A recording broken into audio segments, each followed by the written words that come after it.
Boa noite. Vamos dar início ao terceiro caso. Meu nome é Lia, eu sou acadêmica de medicina aqui da UF. Esse caso, a princípio, foi feito com a colaboração da Daniela e do Dr. Tiago. Anamnese. Um paciente masculino de 92 anos, pseudofásico em ambos os olhos, portador de doença macular relacionada à idade seca e acompanhamento ambulatorial com aplicação de anti-VEGF. Ele foi internado no Hospital de Vitória por um sangramento conjuntival copioso em ambos os olhos, secundário a um trauma auto-infligido com as unhas durante o sono. Ele relatava dor intensa e baixa acuidade visual. Ele tinha um histórico de uma hospitalização por infecção sistêmica com o uso de antibióticos dias antes do fato. Ao exame, acuidade visual, em olho direito movimento de mãos e olho esquerdo contava dedos a 3 metros. O olho direito apresentava uma laceração central corneana de 6 milímetros, uma perfuração, atalamia total, uma protrusão de íris e fema e seido intenso. Já o olho esquerdo apresentava uma laceração paracentral lateral de 3 milímetros na córnea, com perfuração, atalamia parcial e fema e também seido intenso. Nessa imagem a gente pode ver o olho direito e o olho esquerdo, as lacerações aqui e aqui. E na próxima exame de seido com a fluorescência, né? Dá para ver bem intenso. A hipótese diagnóstica. Bom, é um trauma auto-infligido, então, conversando com o Dr. Tiago, uma tentativa de edipismo. Muita gente me perguntava, quando falava que era o caso, que nome é esse? Aí eu trouxe como curiosidade o mito de Édipo, por isso que tem esse nome.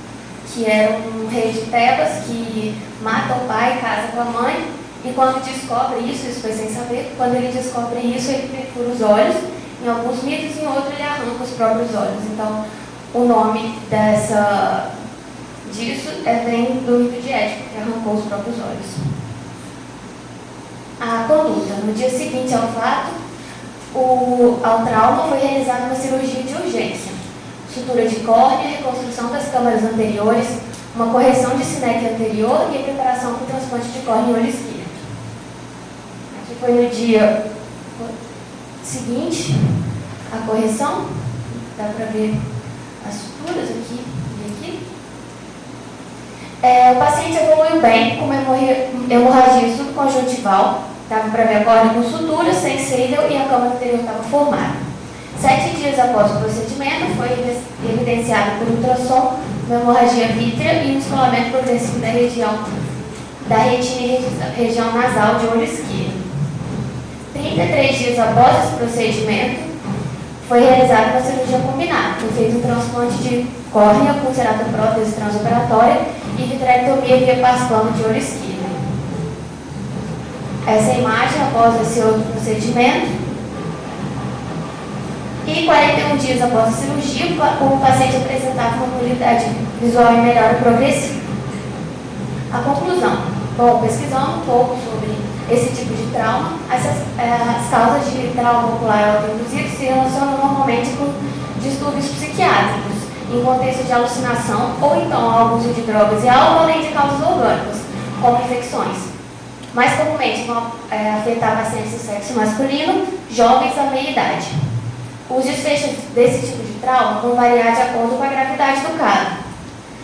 Esse paciente, por ter 92 anos, ele era um idoso frágil, ele teve, além de ter um histórico de hospitalização por infecção nos dias anteriores, então a gente suspeitou que foi um delírio durante a noite que ele teve. Então, uma das causas que foi pesquisada, a infecção num idoso frágil, com antibiótico terapia, nesse contexto.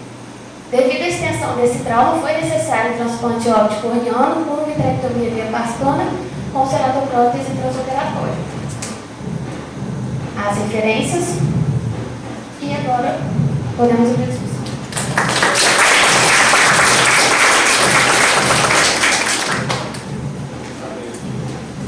Esse caso de vídeos é trágico, mas os vídeos até interessantes. A que acha sobre esse caso? Mas queria que o Fábio aqui acha ele fala sobre isso. As amizades são assim, né? O Fábio chamou o Tiago para poder ver um paciente no CIS, internado, a criança. O já me chamou para poder Operar esse caso dia à noite. Tem uma ceratoprótese, descolamento da retina, paciente de geral, acho que era, né? Então, assim, realmente, no caso, assim, realmente tem coisas que são mais interessantes, porque se a gente pudesse ampliar, né, para cirurgia e tudo mais, mas o caso em si é trágico, né? Uma perfuração que hemorragia, assim, conseguia determinar o fundo de olho para necessário ultrassom, né? E aí, através do ultrassom que a gente teve certeza que a retina estava descolada, né? E aí, então, necessidade de abordagem, porque o descolamento da retina evolui com perda total da visão, né? Então, pensando em algum prognóstico, pensar em manter a retina colada e depois, nesse momento, avaliar a viabilidade, a capacidade de visão que poderia ter. Entendeu? Você já viu aí que está na arrancar seus próprios olhos? Não. Graças a Deus. Mas, assim, nesse caso, além dos fatores exponentes ali, infecção, né, idade, a internação no hospital é um fator de grande importância, porque esses pacientes ficam normalmente, não sei, no caso deles, com CTI, ou luzes acesas o dia inteiro, o sono, né, alterado, e eles são pacientes idosos, isso faz com que esse paciente tenha esses delírios, né? Que às vezes o paciente fica apático, agressivo, e num surto desse, ele pode se machucar e causar isso. Mas isso é bem triste, né? E aí tem como tentar reduzir isso, né? Por exemplo, as famílias visitarem os pacientes, mobilidade, a luz noturna, desligar a luz, né, deixar o ambiente mais escuro para reduzir isso. Eu estava vendo, cerca de um terço dos pacientes hospitalizados que fazem cirurgia acima de 70 anos tem um certo tipo de delírio. Então não é tão raro assim, né? Daí eu vou dizer que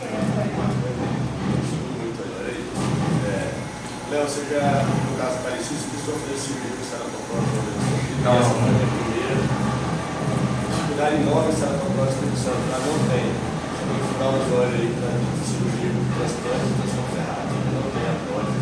Você trazer de São Paulo, a Unimed prometeu pagar essa lente. A Unimed prometeu pagar a lente, não pagou. Tá? Então eu tomei um prejuízo financeiro. Enfim. E esse paciente é de alto nível social, com uma cuidadora dentro do quarto dele, essa cuidadora dormiu na hora que era para dormir, e o cara fez isso. Eu acho que realmente um caso bem trágico, porque assim, o que me chamou a atenção é que mesmo ele sendo submetido a 2 cirurgias, não evoluiu para endócrino, não teve uma outra complicação pior, no caso que acho que aumentaria muito essa possibilidade. Porque um paciente teve internado depois submetido a 2 cirurgias. Agora o que me preocupa é esse pós e futuro aí, se não vai arrancar de novo esse negócio do olho. Nesse momento ele não arranca, já foi arrancado já não vida. Já está em outra vida, mas na cirurgia não tinha mais íris, tá? Volta aí a íris para o lado de fora, é difícil perceber isso. A íris está toda para fora aqui. Quando foi operar, não cortava, teve que cortar tudo isso. E ele teve que preparar, foi super complicado. Eu nunca tinha feito essa cirurgia, então eu tive que ter uma curva de aprendizagem para estruturar essa ceratoprótese. Super complicado. Aí entra o cirurgião de córnea, que no caso era minha esposa. Pô, aprende essa merda. Cala a boca, eu estou fazendo essa cirurgia. Então teve um conflito conjugal na cirurgia. E onde é essa, né? Super. E a graça da vida participar do Passa o desfecho final. E legal, assim, no final, foi um óleo de silicone, resina focolada, um pouco de hemorragia viva também. Difícil fazer óleo, assim. E o paciente ficou bem por tempo, só que ele daí para baixo ele funciona interlindo, tá? Não existe. Mas teoricamente era para fazer transplante no outro olho também. Precisava de transplante no outro olho. Eu também nunca tinha tido um caso desse, eu sabia nem que era tentativa de limpeza, então assim, foi uma aula bem cultural da doutoria hoje. E alguém tem alguma dúvida? Alguém, vocês estão trauma lá com a doutora José, chega com o órgão estourado assim, não, vai para o gênero, como é que funciona? Vai para transplante direto, precisou já com a retina escolar de fazer cirurgia com a retina. Vocês já fizeram ultrassom com a retina na hora de TDS? Graças a Deus não precisou. Mas agora vocês vão ter emergência no NEPSEC e no câncer, vão ter que trabalhar esses casos, doutor Fábio. Eu tive oportunidade de operar também com carinho, inclusive também, eu só conheço, fazer um transplante ao mesmo tempo que cirúrgico tem que fazer. Justamente falando de dificuldade da estatoprótese, né? Então fazer o mesmo tempo cirúrgico não é assim, desafiador, mas eu já tenho que fazer isso também. Então, o que a gente faz é o seguinte, ao invés de usar a prótese, você bota o botão novo e corre. Você faz a cirurgia. Se o botão não ficar opaco, tem uma resistência, enfim, dá para operar. Mas o que você falou não é ideal. Não são muito desafiadores. Mas dá mesmo, né? Você vai para a cirurgia e fica opaco. Aí tá bom, você não tem nada. Não, com certeza, esse é o mínimo, né? Mas Como o Léo agora, o chefe da retina, o Fábio, é aqui da cirurgia, o Léo, ele sabe mostrar a prótese, você serve, você sabe a prótese para cá. E tem que ser um autoclavado. Entendeu? Se for um antióxido, você tem toda a complicação no hospital, não deixa entrar.